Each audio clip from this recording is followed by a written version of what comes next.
बिस्मिल्लाहिर्रहमानिर्रहीम। Welcome to your own show जी। हम और हमारी ज़रात के नए एपिसोड में आपके साथ हाजिर हैं। आपका अपना प्रोग्राम जिसको आप लाइक करें, शेयर करें और इसके साथ साथ इसके ऊपर अपने कमेंट्स भी भेजें हमें। जी, आज का प्रोग्राम शुरू करते हैं उस नुक्ते से जिसमें कि अब नया माली साल शुरू हो गया और हुकूमत ने वो कर दिखाया है जो कहा नहीं लेकिन किया है, और वो है जिसे हम कहते हैं मिनी बजट, जिसमें कि उन्होंने सबसे आसान तरीका, जो अपने सैकड़ों अरब रुपए का खसारा था, जो इतनी लंबी उनकी ठाठ हैं, जो मज़े हैं, जो उनके अखराजात हैं, उसको पूरा करने के लिए जो तरीका है जो मसावात के बिल्कुल अगेंस्ट है, उसके तहत उन्होंने कहा जी सबसे आसान तरीका कि आप पेट्रोल और डीजल की कीमतें बढ़ा दें, और वो भी वो कीमतें जो कि इंटरनेशनल मार्केट में 65-66 डॉलर पे थी ईरान इसराइल जंग से पहले, और आज भी वहीं पे हैं। लेकिन क्या हुआ ऐसा जिसकी वजह से ये करना पड़ गया, और वो है हमारा जवाब कि पाकिस्तान में ऐसा क्या होता है जब एक तरक्की करती हुई चीज़, जिसे हम कहते हैं कि ग्रोथ वाली चीज़, जब नज़र आ जाए तो उसको नज़र लगा देना, उसके अंदर ब्रेक लगा देना और उसको उल्टा नेगेटिव कर देना। ये वो सलूक है जो कि हमारे पास नज़र आ रहा है कि हुकूमत की गैर जो मुसलसल इक़दामात होते हैं उस वजह से हुआ है। कौन है इसके पीछे जो कि ये चीज़ें करता है? पहले हमने देखा कि लार्ज स्केल मैन्युफैक्चरिंग बहुत अच्छा चल रहा था, गाड़ियों की यहाँ पे कंस्ट्रक्शन का काम हो रहा था, वो सेक्टर आगे बढ़ रहे थे। फिर हमने देखा कि पिछले 3 सालों में वो नीचे चले गए। जब पहले भी मैंने कई प्रोग्रामों में आपसे बात की है कि जब आपका सैलाब आया, हुकूमत की तब्दीली हुई, आपके ज़र मुबादला के ज़खायर गिर गए, आपकी 3 करोड़ से ज़्यादा लोग जो हैं वो बेघर हुए, नुकसान हुआ। उस वक्त एक सेक्टर ऐसा था जिसने कि मुल्क को उठाया और वो आगे ले गया, और वो सेक्टर था एग्रीकल्चर का। आज क्या है कि वो एग्रीकल्चर का सेक्टर, क्या वजह हुई कि इस वजह से उसको ब्रेक लगानी पड़ गई, उल्टा उसको नेगेटिव में ले गए। तो उसका एक अमली सबूत आपके सामने, आज वो नंबर्स आपके सामने आए हैं, और उसमें देखा कि आपने कहा कि माफिया है किसान, उसको आपने मारा। आपने कहा जी महंगाई के नंबर हमने नीचे लेके आनी, और महंगाई किसके ऊपर हुई? महंगाई हुई किसान के ऊपर। किसान का नान नफका बंद कर दिया गया, और उस वजह से हुआ ये कि बिल्कुल कोलैप्स कर गया है। और कोलैप्स करने से ये हुआ कि आप किसानों के लिए भी ये चीज़ इंपॉर्टेंट है, उनको समझना चाहिए कि उनके दम से बहुत सारी इंडस्ट्री चल रही है, उनके दम से बहुत सारे जो है चूल्हे चलते हैं, उनके दम से हुकूमत को बहुत ज़्यादा महसूलात मिलते हैं, बहुत ज़्यादा टैक्सेस इकट्ठे होते हैं, तो किसानों को भी लेना पड़ता है आगे। अभी क्या हुआ है कि सबसे पहले जब हमारा पेट्रोल जब महंगा हुआ है तो ट्रांसपोर्टर्स ने अपने सबसे पहले किराए बढ़ा दिए। क्या ये किसान के पास ये से हाथ में है कि अपनी चीज़ों की कीमत बढ़ा दे? वो तो बैठा होता है मंडी के रेट के ऊपर, और मंडी का रेट जो है अभी सिचुएशन बहुत ही मुख्तलिफ हुई हुई है, और अब सिचुएशन को थोड़ा सा समझने की ज़रूरत है। बताना ये चाह रहा हूँ कि समझने की ज़रूरत किस अमर की है। वो अमर इस चीज़ का है कि आपके सामने अब वो नंबर्स आए हैं कि पिछले साल 2024 के माली साल और 2025 के माली साल में पाकिस्तान के जो चावल के एक्सपोर्ट थी, वो हालांकि हमने बेहतरीन चावल किया, लेकिन वो एक्सपोर्ट क्या हुई है कि वो हमने रखा था टारगेट कि हम 4 अरब हमने अचीव किया है। 4 अरब के करीब पिछले साल पाकिस्तान ने चावल बेचा था, 4 अरब डॉलर की बात कर रहा हूँ। और अब के साल क्या ऐसा हुआ कि हमने टारगेट रखा था 5 अरब का, और हम जो है वो 4 क्या, हम 3.25 पे बैठे हुए हैं। सिर्फ 3.25 अरब डॉलर की हमारी एक्सपोर्ट हुई है चावल की। क्या वजह हो गई जिस वजह से ये ब्रेक लगानी पड़ गई? इस वजह से कि हुकूमती इकदामात की बिना पर पाकिस्तान में जो किसान थे उनकी जो स्पेंडिंग थी, जो वो अपनी जड़ी बूटियों के स्प्रे करने थे, जो उन्होंने फसल अपनी करनी थी, उसके अलावा उनके और अखराजात थे, उनके ऊपर एक ठेस पहुंची, और वो अपना वो क्वालिटी का जो सिलसिला था वो बरकरार नहीं रख सका। हालांकि हमें नई मंडियां भी मिली, हमारा एग्रीकल्चर के अंदर जो बासमती चावल था वो टॉप पे है, लेकिन फिर भी हमें ये चैलेंज आ गया कि हमारी एक्सपोर्ट नहीं हो पा रही। इसी तरह अगर मैं आऊँ मकई के ऊपर, मकई पाकिस्तान में अगर हाँ देखा जाए तो मकई पाकिस्तान की सरप्लस है, हम अपनी ज़रूरत से ज़्यादा करते हैं। लेकिन इस दफ़ा डोमेस्टिक के अंदर चीज़ें ये हो गई हैं कि एक तो मांग बढ़ गई क्योंकि वो जीएमओ के नाम पे जो 2022-23 के अंदर हुआ था, उससे ये हुआ कि लोकल मार्केट की डिमांड बहुत ज़्यादा है, ठीक है, अच्छी बात है, लेकिन उनकी क्वालिटी की रिक्वायरमेंट है। और इसके साथ साथ क्लाइमेट के जो चैलेंज है उसको देखते हुए किसान को उसकी मर्जी का दाम नहीं मिल रहा। और एक चीज़ और अहम नुक्ता है, वो ये है कि बहुत सारे, ये एक इम्पॉर्टेंट पैरामीटर है कि जब गंदम की जो फसल होती है, गंदम की जो कीमत होती है, उसी से ही आपकी बाकी जो ग्रेन जिसे हम कहते हैं वो उसकी कीमतें तय होती हैं। और उसको देखा देखी जो गंदम थी वो 22, आज भी 2200 है, 2250 है। हमसे किसी ने सवाल भी पूछा है, हमारे दोस्त ने। उम्मीद है कि ये आगे चलेगा, क्यों? क्योंकि मकई की फसल जो होती थी वो पहले सस्ती होती थी और गंदम जो थी वो उसका रेट ऊपर होता था। अब वो सिलसिला बिगड़ गया है और उसी बिगाड़ की वजह से ये हुआ है कि हमारे जो आम काश्तकार है उसको वो कीमत नहीं मिल रही मकई की जो उसे मिलनी चाहिए। तो ये एक अहम नुक्ता आपके सामने रखा कि हमारी अब एक्सपोर्ट, हमारी स्टॉक एक्सचेंज ऊपर जा रही है, उससे पैसा कौन बना रहा है? वो कमा रहा है जो कि फॉरेनर हैं। वो अपना पैसा आए, लगाया, मुनाफा कमाया, निकल गए। जो हमारा मेन सेक्टर है यानी कि एग्रीकल्चर, उसके ऊपर ट्रेडिंग, उसके ऊपर कोई नहीं हो रहा। अब किसानों की बात कर लें, किसानों में एक ये है कि उनके अंदर इत्तेहाद भी नहीं है, मेरे ख्याल से इत्तेफाक भी नहीं है उस तरह से। देखें, अभी टैक्सेशन की जब बात होती है तो ताजिर हजरात जो उनसे हैं वो सबसे पहले उन्होंने हड़ताल 1-2 दिन की, हुकूमत ने घुटने टेक दिए। यहाँ पे क्या सिलसिला है कि हुकूमती इकदाम, अभी जो एग्रीकल्चर टैक्स और ये जितनी भी सिलसिला हुआ है उससे हमारी इंडस्ट्री बिल्कुल बैठी हुई है, एक्सपोर्ट के ऊपर डेंट पड़ा है। अभी आलू की आप देख लें कि जिन लोगों ने, अभी मुझे कोई बता रहा था कि 3,500 रुपये उनको पड़ रहा है फी जाली, जो आलू की उन्होंने कोल्ड स्टोरेज में रखी हुई है। रेट इस टाइम जो है वो 2200-2300 रुपये है मुख्तलिफ वैराइटीज़ का। चले 2500 लगा लें तो 1000 रुपया लॉस किसको हो रहा है? फार्मर को हो रहा है। अब फार्मर के लिए समझने की ज़रूरत है कि वो देखा देखी फिर वही काम करते हैं और फिर दूसरे की तरफ देख रहे होते हैं। उनका हाथ देने वाला होना चाहिए, वो मांगने वालों में शामिल हो जाते हैं कि जी हमें हमारी फसल की कीमत बताएं। तो इस सिलसिले में मेरा ये ख्याल है कि आपको इकट्ठे बैठ के एक प्लेटफॉर्म के ऊपर आकर और अपनी ऑर्गेनाइजेशंस बनाएं। भारत में क्यों फार्मर्स उस तरह से कामयाब हैं अपनी बात मिनिमम सपोर्ट प्राइस के पर लेने में? क्यों? क्योंकि वहाँ पे फार्मर प्रोड्यूस ऑर्गेनाइजेशंस हैं। तो ये एक नुक्ता आपको बताया कि अब इस साल हमारा सर्विसेज सेक्टर ऊपर गया हुआ है। मुझे नज़र आ रहा है कि जो सिलसिला है और वो चीज़ें जो सी हैं वो वहाँ पे बिगड़ जाएंगी। एग्रीकल्चर के अंदर आपने देखा कि शुगर केन में क्या हुआ है। अभी हमने शुगर केन का कितना, आपने मुश्किल से भी पैसे भी नहीं मिले लोगों को पूरे, और हुकूमत चली है कि जी शुगर केन की वजह से हमारी जो शुगर थी वो हमने बना के बाहर भेज दी, लेकिन ओहो हमें तो अब ख्याल आया कि नहीं, हमारी अपनी ज़रूरियात पूरी नहीं हो रही तो अब वापस मंगवाते हैं। अब 200 रुपये का रेट अगर हुआ हुआ है और उस रेट को देख कर रोना आता है उन किसानों पर जिनकी मेहनत साल भर की और उनको वक्त पर पेमेंट नहीं हुई और अब हुकूमत दौलत देकर वो खरीदने जाने के लिए मजबूर हो रही है। तो ये एक अहम नुक्ता था आज की इस सेगमेंट के अंदर। दूसरा, अब चावल की मुतालिक बहुत सारे दोस्तों ने पूछा है, उसमें मुख्तलिफ वैरायटीज़ का भी पूछा है। देखिए, वैरायटी अपने इलाके के मुताबिक करें। इसमें एक अहम मिसाल आपके सामने रख रहा हूँ कि भारत के अंदर उन्होंने एक वैरायटी, क्योंकि पाकिस्तान में बहुत सारी भारतीय वैरायटीज़ इस्तेमाल होती हैं और ये हमें पता है इस चीज़ का।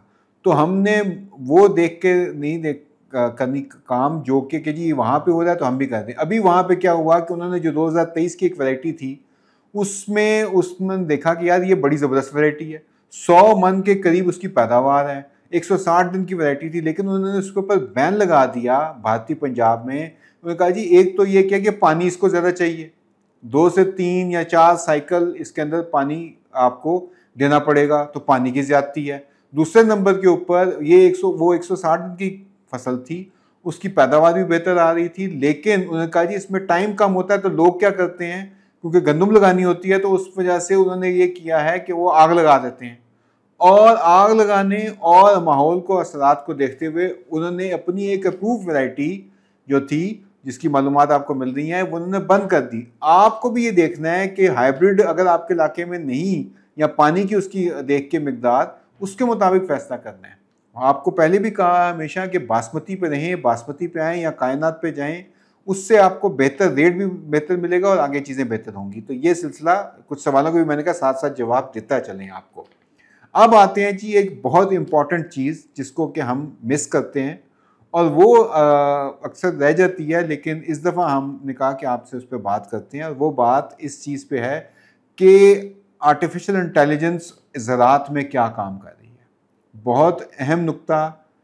अब क्योंकि दौर इसी का है, हम सैटेलाइट को देखकर फसल का बता सकते हैं, हाल बता सकते हैं। सैटेलाइट को या ड्रोन के ज़रिए हम बता सकते हैं कौन सा स्प्रे करना है, कब करना है, किस जगह पे करना है। तो इस चीज़ को देखते हुए चावल का क्योंकि सीज़न है तो एक बड़ा ज़बरदस्त मुकाबला उसका राउंड 2 शुरू हो गया चीन के अंदर।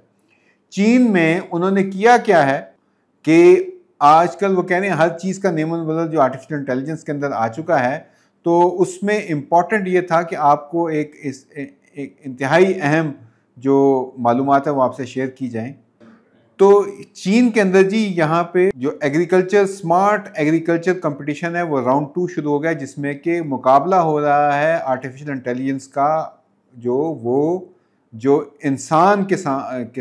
इंसानी रूप में जो किसान हैं, जो फार्मर हैं, उनके साथ उन्होंने किया ये है जी कि तकरीबन कोई 150 एकड़ ज़मीन जो उसका एक सूबा है सिचुआन प्रोविंस के अंदर, उन्होंने वहाँ पे ये किया है काम। और इसमें उन्होंने एक आर्टिफिशियल इंटेलिजेंस से एक मॉडल बनाया है जो कि Chinese academy of agriculture sciences उन्होंने बनाया है। इसका नाम रखा है स्काई ग्राउंड स्पेस। और इसको उन्होंने कहा जी कि इसके थ्रू वो चावल की जो फसल है उसकी क्रॉप को मॉनिटर करेंगे, क्रॉप की जो हेल्थ है उसको देखेंगे, उसकी कैसा चल रहा है। इसके साथ साथ उसकी पानी की रिक्वायरमेंट्स को देखेंगे, उसके साथ साथ उसकी कैमरे लगाकर मशीन लर्निंग को देखते हुए वो ये करेंगे कि कॉन्स्टेंटली हर टाइम वो देखते रहेंगे कि फसल की क्या सिचुएशन बन रही है। और इसके देखते देखते पूरा एआई मॉडल जो है उसके ऊपर अप्लाई कर देंगे। अच्छा, अब इसमें हो क्या रहा है कि इसका फ़ायदा वो कह रहे हैं कि एआई फार्मिंग का जो रवायती तरीके हैं वो ये है कि बहुत जल्दी जो नॉलेज आता है, जो मालूमात आती हैं, उसको अप्लाई किया जा सके और हमारी फार्मिंग बेहतर हो सके। तो इसके थ्रू ये इसका जो दौरानिया है वो 15 मई से लेकर 30 सितंबर तक ये जाएगा। और इसमें वो करेंगे ये कि जो इसकी ट्रांसप्लांटिंग होती है वो 15 से 30 मई तक उस पर करेंगे काम।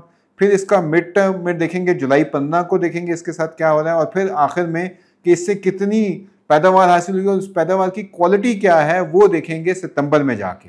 तो बड़ा ज़बरदस्त ये मुकाबला हो रहा है जी। लेकिन इसमें एक अहम नुक्ता जो आप तक आऊँ कि ये टेक्नोलॉजी या आर्टिफिशियल इंटेलिजेंस, इसमें वो अभी सूरत हाल नहीं है जब जो कि हम समझते हैं कि सब कुछ ये करके देगा। नहीं, इसमें जो इंसान के अंदर जो सोच है, जो उसके अंदर मुदाफ़ियत है, जो उसके अंदर कोई रिएक्शन के तौर पे क्या अमल करना है, उसकी खूबी अभी इंसान में है। और इसका नमूना ये हुआ था कि पहली दफ़ा जब इसका मुकाबला हुआ तो उसमें 9 टीमों ने हिस्सा लिया था इसी जगह के ऊपर पिछले साल। और इसमें जो ये आर्टिफिशियल इंटेलिजेंस को यूज़ करके इन्होंने जो टीम जिसने काम किया था उसका नंबर कौन सा था? उसका नंबर था 7वां। पैदावार में उनका नंबर आया 9 टीमों के अंदर से। उन्होंने क्या किया कि 7वें नंबर के ऊपर इस सिस्टम की रैंकिंग हुई थी। यानी कि इंसान की जो 7 टीमें थी उन्होंने बेहतर किया इससे। सिर्फ 2 टीमें ऐसे थी इंसानों की जो इससे नीचे थी। और आपको अब इसका तकाबली जायज़ा मैं आपको दे रहा हूँ कि इसने जो वैरायटी लगाई थी उससे जो पैदावार हासिल हुई उसमें भी उन्होंने देखा कि ये जो इसका डेटा था, उन्होंने कहा जी कि इसके ऊपर हमें जो डेटा हमें दिया गया था या जो हमने अभी तक लिया है वो पूरी तरह हमने इसके ऊपर मॉडल नहीं कर सके। और इंसान क्योंकि अशरफुल मखलूक़ात है उसने इसको ज़्यादा बेहतर तरीके से उन टीम्स ने किया और उन्होंने अपने जो बरवक्त फ़ैसले थे वो इसके ऊपर किए जिससे कि उनको फ़ायदा हुआ। एक और चीज़ जो इसमें अहम नुक्ता था वो ये था कि इसे उन्होंने कहते हैं कॉम्प्रिहेंसिव डेटा सेट नहीं था। एक नुक्ता और इसके अंदर था वो ये उन्होंने ये बताया इसमें एआई के थ्रू उन्होंने कहा कि हम 10,000 डेटा पॉइंट्स एक उनका जो आप कह लें कि 1.5 एकड़ के ऊपर तकरीबन उनके 10,000 मुख्तलिफ डेटा पॉइंट्स वो लेते हैं। यानी कि इस टाइम ज़मीन का टेम्परेचर क्या है, इस टाइम ज़मीन की जो ज़रखेज़ी है वो कितनी है, इसी तरह से अभी वेदर किस किस्म का होगा, इसी तरह से पेस्ट अटैक किस किस्म का है। तो इस तरह के उनके पास 10,000 ऐसे डेटा पॉइंट्स वो देखता है। तो उसका फ़ायदा ये हुआ, इस एडॉप्शन से उनकी क्या हुई कि वो जो डिसीजन मेकिंग थी वो 73% जो थी वो आर्टिफिशियल इंटेलिजेंस के पास चली गई, 27% जो थी वो इंसानों के पास रही।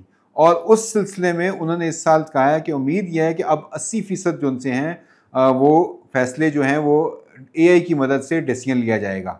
लेकिन इसके साथ साथ एक और चीज़ उन्होंने ये बताई है कि इम्पॉर्टेंट नुक्ता छोटे फार्मर के लिए किया कि छोटा फार्मर में फैसला साजी की कुव्वत क्योंकि कम होती है, तो उनका जी आर्टिफिशियल इंटेलिजेंस के थ्रू उसमें हम उनको जो है वो मुस्तफ़ीद करना चाह रहे हैं कि कब कौन सा डिसीजन लेना। और इस सिलसिले में उसने मिसाल दी है कि पहले वो जो फैसला 3 दिन बाद करता था, इसकी मदद से 3 दिन पहले कर लेता है। यानी कि जब भी कोई बीमारी का, बोर का अटैक हो गया या कोई और किस्म का, या घोड़ा घास जिस तरह से होती है, इस किस्म के जब अटैक होते हैं तो उन्होंने कहा कि उनको बर वक्त कौन सा स्प्रे करना है, कितनी मिकदार में करना है, कहाँ पे करना है और किस तरीके से करना है, उसके मुतालिक इसके ऊपर वो मालूमात उनको दी जाती हैं ताकि उनका पेस्टिसाइड का खर्चा भी कम हो, इसके साथ साथ माहौल पे भी उसका कम हो, इसके साथ साथ अगर पानी देना है तो पानी कब देना है, पानी की कौन सी के मिकदार रखनी है, ताकि कौन सा तरीका रखना है। तो ये तमाम मालूमात जो थी वो ये इसमें अपने उसके फ़ोन के ऊपर अलर्ट आ जाता है, जिसके थ्रू उसको मैसेज आ जाता है कि आपने इस जगह जाके ये स्प्रे करना है। तो ये एक टेक्नोलॉजी, लेकिन यहाँ पे अब चाइनीज़ जो हैं एक्सपर्ट्स वो इस नतीजे पे पहुँच गए हैं कि खाली आर्टिफिशियल इंटेलिजेंस से एग्रीकल्चर में वो मुकाम हासिल नहीं हो सकता। इसका एक ही तरीका है कि आपको इंसान जो किसान है, जो वेटरन है, जो कि एक्सपर्ट हैं, जो उनका तजर्बा इतना है, और इस आर्टिफिशियल इंटेलिजेंस को मिलके काम करना होगा और उससे रिजल्ट्स बहुत बेहतर आएंगे। तो ये एक वो, यानी कि कुछ लोग होते हैं वो कहते हैं कि आर्टिफिशियल इंटेलिजेंस हर चीज़ कर देगी, नहीं, ऐसा नहीं हो सकता। ये भी एक, इसे हम अंग्रेजी में कहते हैं कि एक मिथ है, यानी कि एक उनका गलत अंदाज़ा है कि सिर्फ आर्टिफिशियल इंटेलिजेंस को दे दें तो वो सारे काम कर देगा। नहीं, जहाँ पे अकल, जहाँ पे आपको देखना कि मुख्तलिफ असरात का कैसे जवाब देना है, तो जिस तरह से इंसानों के अंदर डॉक्टर अपना फैसला साज करते हैं, फैसला करते हैं मरीज़ की हालत देख कर, उसी तरह ही फसलों के अंदर भी जो मौका होता है, जो हालात होते हैं, और इसके साथ साथ आपको जो डेटा कहता है आप उसको मिला के बेहतर तरीके से अपनी फार्मिंग को बेहतर कर सकते हैं। तो ये एक बहुत ज़बरदस्त खबर थी, मैंने कहा आपके साथ ये शेयर भी की जाए ताकि हम पाकिस्तान में भी इसके ऊपर मेरे ख्याल से अब बहुत अच्छा काम हो रहा है, उसको आगे लेके चलना चाहिए। जी आखिर में जी हम बात करते हैं मकई की। मकई की सिचुएशन, बारिशें अभी हो रही हैं और मानसून इस दफ़ा सुना है कि लंबा चलेगा, खुसूसन हमारे उन एरियाज़ के अंदर जहाँ पे कि हमारी सेंट्रल पंजाब हो गया, या इवन सिंध के अंदर लोअर सिंध जो है जिसे उमरकोट वगैरह में, वहाँ पे लंबा मानसून है और ख़तरनाक चीज़ हो रही है। तो हमें अब अपनी इस फसल को, पानी की जो भारत ने जो पानी बंद किया हुआ है उस वजह से जो कमी बेशी है उसको भी देखना है, और आप अपने पानी को ज़ख़ीरा करें। देखें ये पानी अगर अल्लाह ताला हमें बारिशों की सूरत में दे रहा है तो आप अपनी रेन हार्वेस्टिंग एक ऐसा तरीका है जिससे कि हम अपनी पानी की ज़रूरियात को पूरा कर सकते हैं। और इसका बेहतर तरीका जो उनसे इंशाल्लाह आपसे एक एग्रीकास्ट जो है इस सिलसिले में भी करेंगे। अभी हमारी कार्बन के ऊपर एक आई है, उसको ज़रूर देखें। लेकिन मकई के ऊपर जाते जाते बात कि मकई की वजह, बारिशों की वजह से मकई बहुत ख़राब हुई, लेकिन अभी भी अगर अच्छा रेट जो है, मार्केट लीडर जो है, मैं नाम नहीं लेता लेकिन आप समझ जाएंगे, तो उन्होंने अभी भी 2300 से ऊपर वो ख़रीदारी कर रहे हैं। इसका मुस्तकबिल रोशन है। पाकिस्तान में इसकी मांग डोमेस्टिक बहुत ज़्यादा हो गई है, इसलिए अभी भी किसी ने मुझे दिखाया कि एक फीड मिल के ऊपर एक बंदा जो है वो खड़ा हुआ है ट्रक लेके, और उसने कहा जी कि मेरा 160वां नंबर है और मुझे नहीं पता मेरी बारी कब आएगी। तो ये सिचुएशन हो गई है कि आपकी अच्छा माल जो है, अच्छी चीज़ जो है उसकी खरीदार हैं, लेकिन हमारी भी कुछ जिम्मेदारी बनती है कि मंडियों की बजाय अगर हम डायरेक्ट कॉन्ट्रैक्ट कर सकें फीड मिल्स के साथ, उस सिलसिले में आप हमसे रब्ता करें, एक्सपोर्टर्स के साथ रब्ता कराएंगे आपका, और आपको आपकी पैदावार का सही दाम भी देंगे। इसके साथ ही आज के प्रोग्राम में इजाज़त चाहेंगे। इंशाल्लाह अगले हफ्ते फिर मुलाकात होगी, लेकिन सवाल ज़रूर भेजें, अगले हफ्ते सवालों के जवाब देंगे। और एक भाई हमसे बलूचिस्तान के मतलब बात कर रहे हैं, वो बलूचिस्तान का जी एक स्पेशल प्रोग्राम होगा ये आपसे वादा है। इंशाअल्लाह उम्मीद करेंगे कि अगले कुछ हफ्तों में उस स्पेशल प्रोग्राम आपके सिलसिले में हाजिर होगा। बहुत शुक्रिया, आपसे फिर मुलाकात होगी। अस्सलाम वालेकुम।